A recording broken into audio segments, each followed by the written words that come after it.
Dia yang menggenapi rencananya. Dia orang besar. Dia yang menggenapi rancangannya. Ya, rancangan ya. Kata rancangan itu dari rancang. Dirancang itu mempersiapkan segala sesuatu sebelum memulai. Jadi Allah itu di dalam surga dia mempersiapkan segala sesuatu sebelum dia melaksanakan apa yang dipersiapkan itu. Jadi surga tidak dadak-dadakan lalu buat sesuatu dengan dunia ini dan dengan kita. Tapi surga merancang. Wah, itu luar biasa. Nah, itu apa yang dikasih Tuhan. Karena itu kita bicara dari konteks ini aja, ayat apa tema ini aja. Yeremia 9 ayat 11 ya. Karena kita tahu melalui Natal Allah menggenapi rencananya. Amin. Apa yang dia sudah rancang itu dia genapi melalui Kristus, melalui kelahirannya. Amin. Nah, mari kita baca Yeremia 9 ayat 11. Ini tema ini kan. Yeremia 9 ayat 11. Saya percaya panitia atau Bapak Gembala pasti punya rencana dan visi buat jemaat ini. Karena itu tema ini dimunculkan supaya mempersiapkan kita agar kita diberkati oleh Tuhan. Haleluya. Nah, sudah ada kan? Coba kita baca. Yeremia 29 ayat 11. Atau sementara tunggu ini barang ini di layar, kita kan semua punya Alkitab ya. Ya. Mari kita baca sama-sama. Aku kita. Sudah apa? Ya. 1, 2, 3. Aku mengetahui Aku ini mengetahui rancangan-rancangan yang kepadaku. demikian Demikian firman Tuhan, yaitu rancangan damai sejahtera dan bukan kecelakaan, untuk memberikan kepadamu hari depan yang penuh harapan. Amin. Jadi saya mau kasih tahu bahwa di dalam Yesus ada harapan. Amin. Dan Yesus itu adalah harapan kita. Amin. Karena itu apapun yang terjadi, situasi apapun yang kita masuk di dalamnya, tetap ada harapan bagi orang-orang percaya. Karena Kristus sudah datang bagi kita. Haleluya. Dunia boleh bergoncang, keadaan boleh tidak menentu, situasi barangkali saudara ya tidak menentu, tetapi kita tahu bahwa di dalam Yesus ada harapan. Amin. Mari taruh tangan di dada saudara. Ikuti kata-kata saya. Saya percaya. Saya percaya Ada masa depan. ada masa depan, Ada harapan. ada harapan Bagi saya dan keluarga saya. keluarga saya. Amin. Kalau Yesus tidak datang, tidak ada harapan. Tapi kalau Yesus datang, harapan itu ada. Amin. Masa depan itu ada. Amin. Dan masa depan di sini adalah masa depan yang penuh harapan. Amin. Konteks yang kita baca adalah Yeremia, ya. Surat Yeremia yang ditulis kepada orang-orang buangan yang ada di Babel, saudara. Mereka dibuang ke Babel karena mereka kadang-kadang jauh dari Tuhan. Ya, ini konteksnya Israel, saudara, perjanjian lama. Tapi konteks ini juga bisa bagi kita di kekinian, saudara. Karena Israel perjanjian lama adalah representasi Allah di muka bumi ini, dan melalui Israel Tuhan bekerja dan menjanjikan keselamatan bagi manusia, saudara. Tapi Israel di masa kini kita adalah orang-orang percaya yang juga berhak untuk menikmati dan menerima janji-janji Allah. Amin. Amin. Itu dia, saudara. Nah, kenapa mereka dibuang ke Babel? Karena mereka menjauh dari Tuhan. Mereka tidak taat lagi, mereka tidak setia lagi kepada Tuhan. Karena itu Tuhan mengizinkan mereka ditawan. Jadi saya mau kasih tahu bahwa ketika orang percaya tidak setia lagi, tidak taat, menyimpang dari jalan Tuhan, maka Tuhan kadang-kadang mengizinkan masalah, pergumulan, kesulitan datang menimpa kehidupan. Haleluya. Jadi kalau hari-hari ini saudara ada masalah pergumulan, cek diri. Jangan-jangan saudara ada miring sedikit. dari jalan Tuhan. Dan Tuhan izinkan saudara mengalami ya badai, gelombang dan lain-lain supaya saudara ingat, oh iya saya punya Tuhan, saya harus balik. Itu sebenarnya saudara-saudara ya. Jadi Tuhan izinkan mereka ditawan. Dan saudara-saudara sebagai orang-orang di tawanan sudah tentu mereka tidak punya peluang yang besar ya secara politis dan secara secara fisik untuk bergerak dan berjuang supaya survive. Tapi saudara dengar isi dari surat yang dikirim oleh Yeremia 29 ayat 11 itu adalah isi surat. Saudara mesti baca dari ayat 1 seluruhnya. Itu isi surat dari surat yang dikirim oleh Yeremia ke orang-orang Israel di pembuangan. Jadi Tuhan menyuruh Yeremia untuk menulis surat kepada mereka, untuk memberitahukan kepada mereka bahwa Tuhan itu punya rancangan yang indah. Amin. Tuhan punya rancangan yang indah. Karena itu ditawan sekalipun, dijajah sekalipun, kita tidak boleh lemah, kita tidak boleh putus asa. Kira-kira begitu saya ambil dia punya keputusan. Tapi kita harus jadi pribadi-pribadi yang survive. Amin. Haleluya.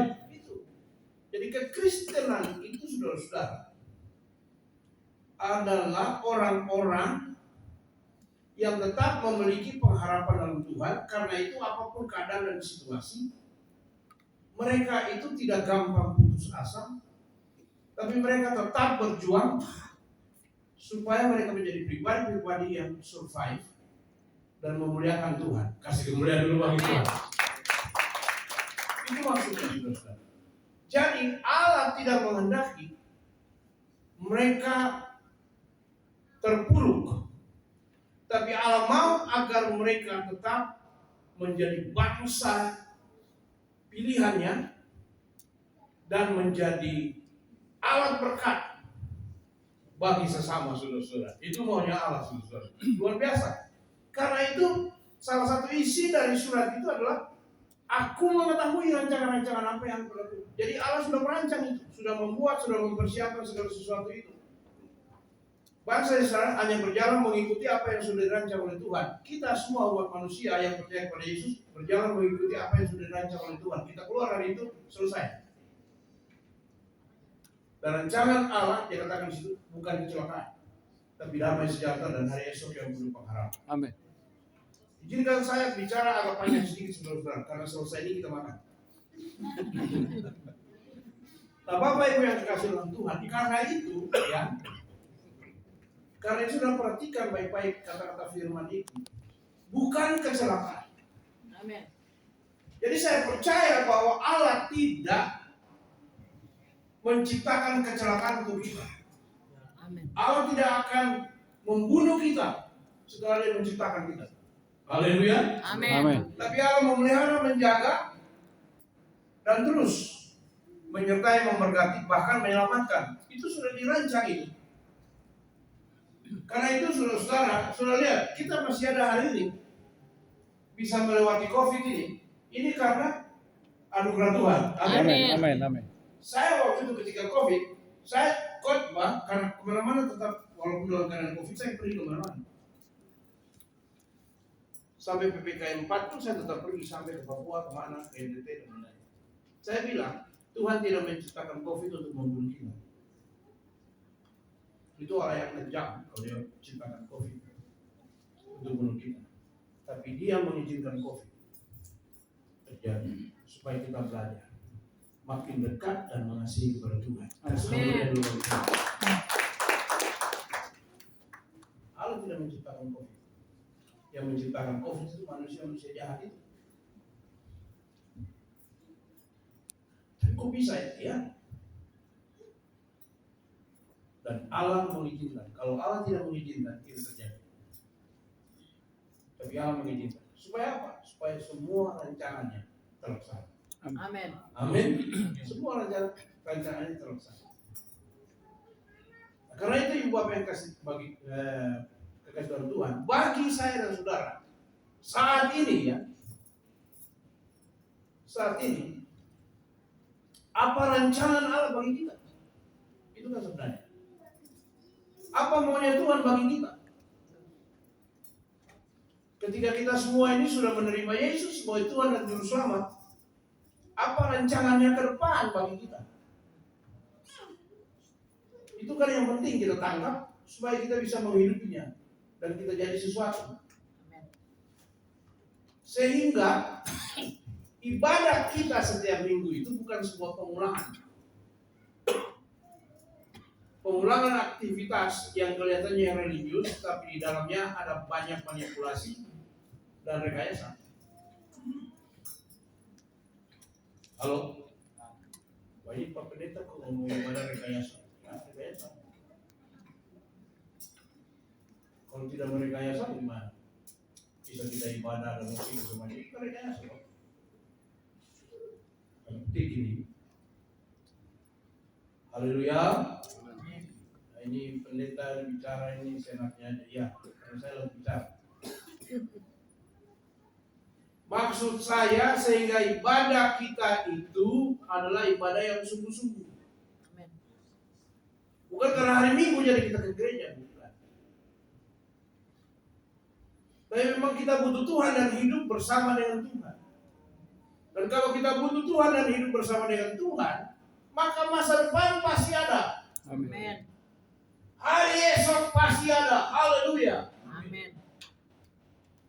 Karena rancangan Allah bagi kita, saudara-saudara ya, ada beberapa rancangan. Misalnya yang pertama ya, mengembalikan kita agar kembali segambar dengan pencipta kita. Amin. Haleluya.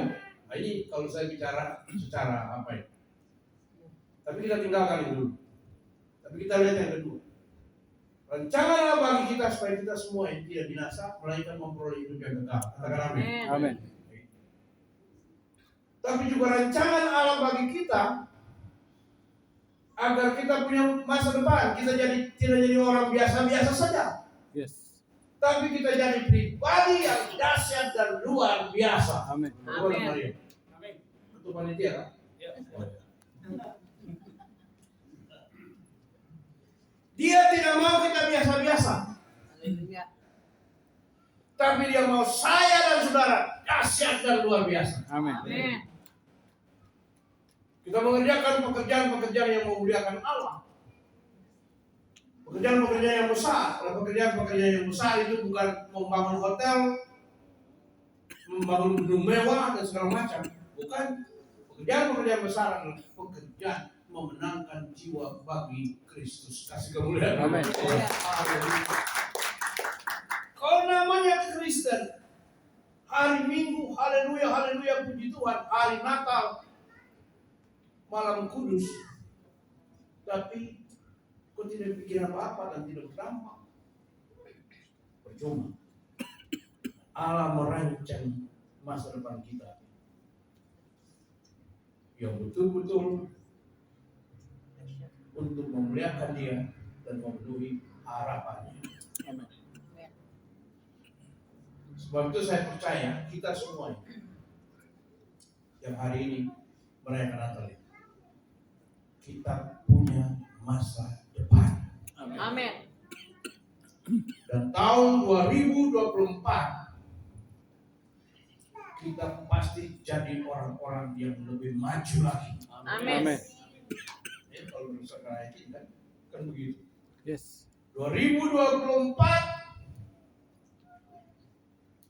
kita semua akan diberkati oleh Tuhan dan semakin diberkati supaya kita terus jadi berkat. Amin.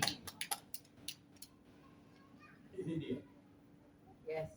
Tapi pertanyaannya adalah bagaimana supaya janji Tuhan ini bisa digenapi. Rancangan Allah tentang masa depan saya itu bisa tergenapi. Ini yang penting. Yes. Kita boleh baca firman, baca janji-janji Tuhan dan mengimaninya, tapi kalau kita tidak tahu strategi atau langkah-langkah untuk menghidupi atau mengalami rancangan Allah itu juga percuma. Kita hanya menuhi bumi aja dan tidak jadi apa-apa. Yang pertama, kita harus sungguh-sungguh mau berdoa. Mari katakan bersama saya. Saya Harus berubah. harus berubah. Jadi hidup yang lama harus dibuang. Ambil hidup yang baru. Amin. 2 Korintus pasal 5 ayat 17 berkata, orang yang ada dalam Kristus ciptaan baru. Amin. Yang lama sudah berlalu. Kau merayakan Natal tapi masih egois, masih dendam, masih sakit hati, masih hidup kacau, minum mabuk, punya simpanan, bukan yang di bank. Karena di bank juga simpanan toh. Pakor, di bank juga simpanan toh. Dan segala macam cara hidup dunia itu masih ada, percuma. Rancangan Allah tidak bisa dihilangkan. Kau tidak selamat. Cukup hanya beragama. Tapi Tuhan tidak ada dalam hidup. Jadi itu yang pertama. Kita harus berubah. Yes. Dalam Roma pasal 12 ayat 2 berkata, berubahlah oleh Baru-baru. jangan menjadi serupa dengan dunia. Jangan adopsi dan tiru cara-cara dunia, tapi berubah oleh perubahan dunia. Amin. Dan perubahan itu tidak serta-merta. Untuk menjadi seperti Yesus ya, kita melalui sebuah proses. Tapi kita harus izinkan proses itu terjadi. Karena kalau tidak izinkan proses itu terjadi, maka lama sekali kita jadi. Israel itu saudara-saudara sebenarnya mesti cepat aja itu dia keluar dari Mesir langsung masuk tanah Kanaan, cukup 14 hari. Jalan kaki-laki. Sekitar 2 minggu. Ya tambah bawa anak-anak dan perempuan ya bisa 1 bulan 2 bulan begitu. Tapi mereka telah berjalan 40 tahun. Jauh sekali dan lama sekali. Kenapa saudara? Karena mereka kepala angin dan kepala batu.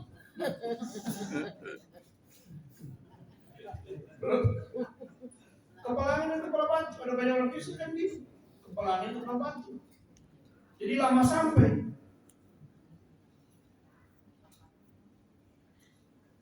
Semakin kita berkeras dan tidak mau menyerah kepada Tuhan, lama kita mengalami perubahan itu. Dan semakin kita berserah, cepat sampai ke tujuan. Memang Tuhan sengaja kikis mereka selama 40 tahun di padang belantara, bahkan sampai-sampai yang keras-keras itu semua habis di padang belantara. Yang dari Mesir, yang masuk tanah Kanaan, ya yang lahir di padang belantara. Tuhan tidak mau ada roh-roh Mesir, cara-cara Mesir dibawa masuk ke Kanaan.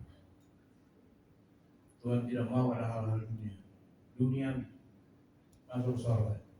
Haleluya. Kasih kemuliaan dulu bagi Tuhan.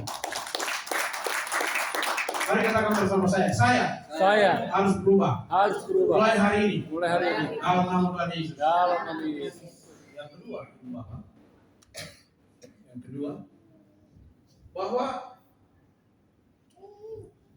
masa depan itu kita harus mengerjakannya. Haleluya. Amin.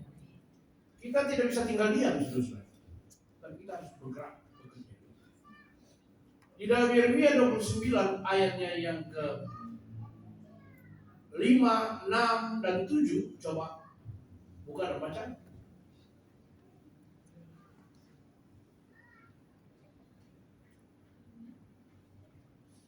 Ini bisa install apa nanti ya. Mulai dari ayat ini bisa install ini supaya bisa langsung. Oke. Oh sorry, mundur ke atas ke mulai dari ayat 4 ya. 4, 5, 6, 7 kita baca ini.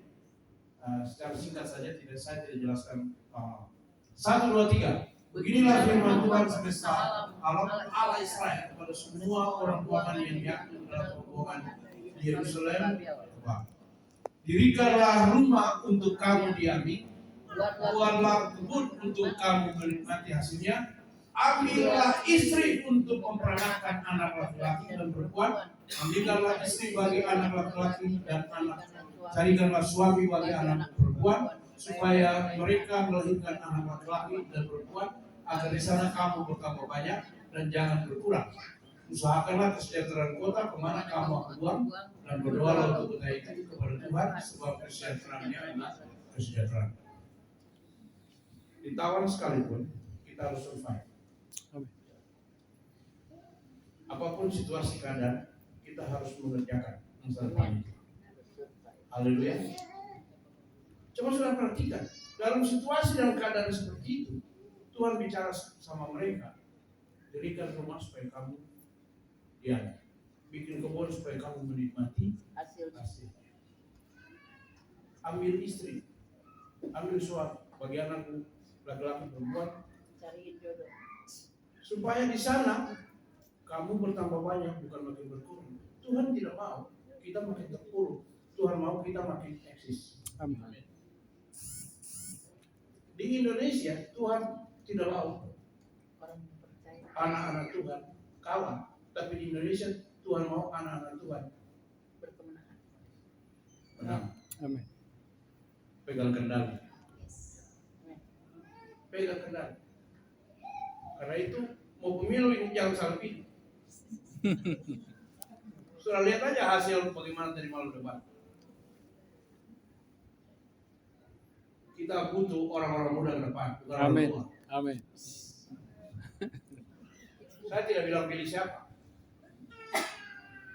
Cuma saya mau kasih tahu, kita butuh orang-orang muda ke depan. Amin. Generasi muda. Karena generasi tua akan berlalu. Dan mumpung generasi tua masih ada, orang muda harus bersiapkan. Itu maksudnya. Begitu juga gereja. Ketua-ketua sinode itu harus orang muda. Saya hanya mempersiapkan dasar-dasar, meletakkan semua dasar-dasar orang muda. Begitu. Orang-orang tua ya hanya mendampingi sebagai penasihat, pendamping, dan pemberi semangat. Begitu.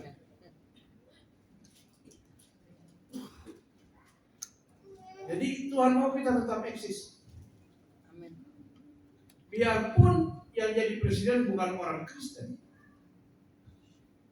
tapi minimal orang Kristen harus mempengaruhi presiden Amin. untuk menentukan arah ke depan.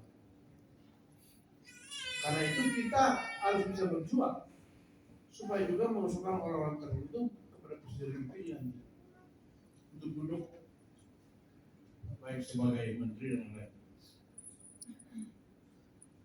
Kalau mau begitu, maka sekarang kita harus pegang peranan juga, ikut ambil bagian. Kita tidak boleh jauh dari kepemimpinan bangsa ini, saudara, atau para pemimpin bangsa. Kita harus dekat. Sebab kalau kita dekat, kita bisa menyampaikan hal-hal penting dari sorga untuk pemimpin bangsa ini. Amin. Amin. Karena itu jangan tabu terhadap politik. Yang penting tidak berpolitik praktis. Kita harus belajar politik dan tahu politik.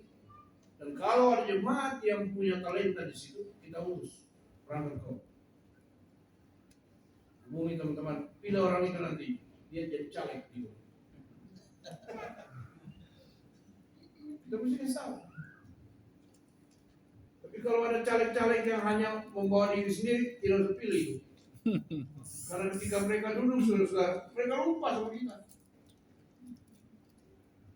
Saudara, pilih caleg yang betul. Saudara lihat Presiden Jokowi kewalahan gara-gara dia sudah mempersiapkan undang-undang pemiskinan koruptor. Sudah diusulkan dan ditekan itu sampai hari dari situ. Itu wakil-wakil rakyat model apa itu? Pada ketakutan semua takut dimiskinkan. Bagaimana kalau undang-undangnya ditembak mati kayak di Cina begitu. Tapi kita belum sampai situ. Oke, saya terus. Tadi tentang apa ya? Nomor 2. Nomor 2 ya. Iya. Jadi kita harus apa? Masa depan harus kita kerjakan. Tidak boleh diam. Jadi orang Kristen yang rajin. Amin. Haleluya. Amin. Jangan makan tidur. Makan banyak, tidur banyak. Kerja banyak. Kerja tidak ada. Udah tidur ngorok lagi, udah ngorok mimpi lagi.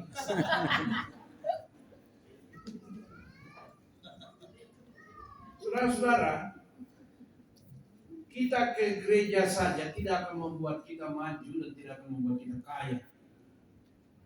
Karena tidak ada ayat yang bilang, kau ke gereja nanti jadi kaya.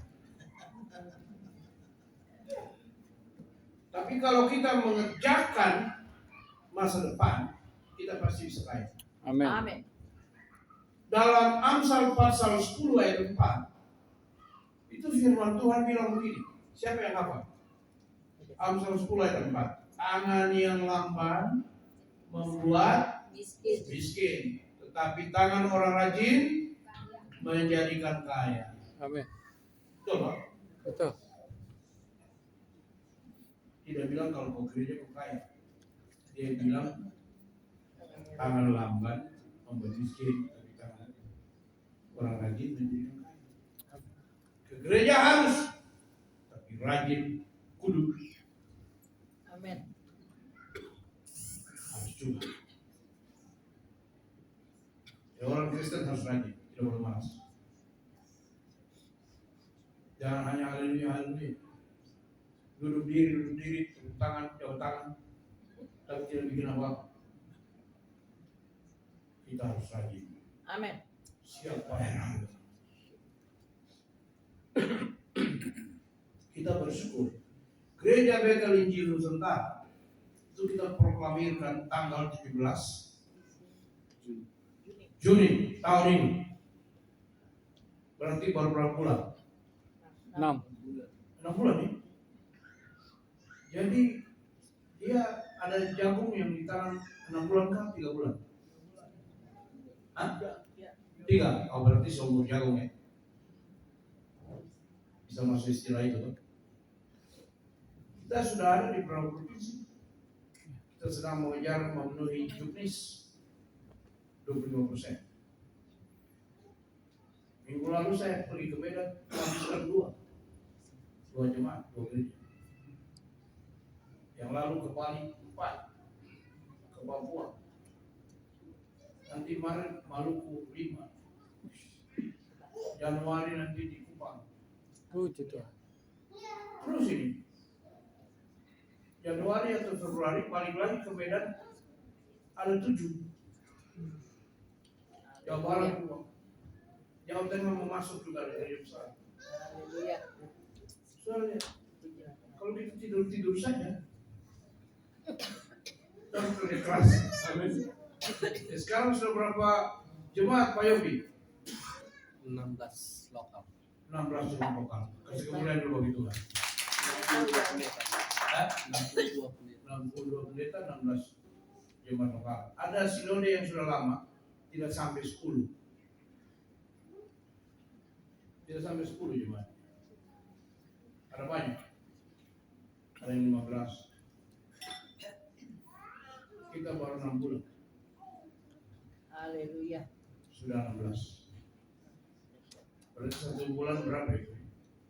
Kalau dibagikan. 2 lebih. Tapi bukan soal itu saudara. Tapi Tuhan mau kita kerja keras supaya ada masa depan. Amin. Amin. Ibu-ibu, bapak-bapak yang sudah pensiun, yang nganggur dan segala macam, bikin sesuatu dulu, jualan, bikin gorengan, goreng singkong, goreng pisang, bikin kue, kerja. Online. Masa depan kita bisa roboh. Haleluya. Tapi kalau kita duduk-duduk aja, ngobrol-ngobrol di warung kopi, ngomong kosong ngalor hidup, tidak guna. Bagaimana bro? Iya toh. Sudah ngomong kosong makan angin lagi. Yang ketiga, ibu bapak. Yang ketiga, kita harus tetap menjaga identitas diri kita sebagai orang percaya, orang benar. Apa itu orang benar? Orang benar adalah orang berdosa. Yang oleh karena anugerah Tuhan melalui darah Yesus yang tertumpah di Kalvari, dosanya diampuni dan dia dibenarkan sehingga berhak untuk menjadi anak-anak Allah dan siap masuk surga. Itu orang benar. Haleluya. Itu definisi saya sendiri. Dan Alkitab berkata tidak ada orang yang benar. Semua sudah berdosa. Tapi oleh karena kasih karunia kita diselamatkan oleh Tuhan. Jadi kalau kita tidak jadi orang benar, hanya jadi orang beragama, tidak ada masa depan. Saudara lihat itu, banyak orang hanya beragama kan? Mereka tidak punya masa depan. Kita harus jadi orang benar. Orang yang bertuhan, ada Tuhan dalam diri. Itu orang beragama banyak. Titelnya banyak. Orang hebat, jabatannya banyak. Tapi sudah lihat, pakai rompi orange semua. Orang benar tidak akan pakai rompi orange. Tahu rompi orange toh? Tahu. Afrika. Kursi. Padahal beragam. Sumpah jabatan. Pakai Alkitab, Al-Quran, Al-Jabatan. Akhir saya mau bilang Al-Jabatan.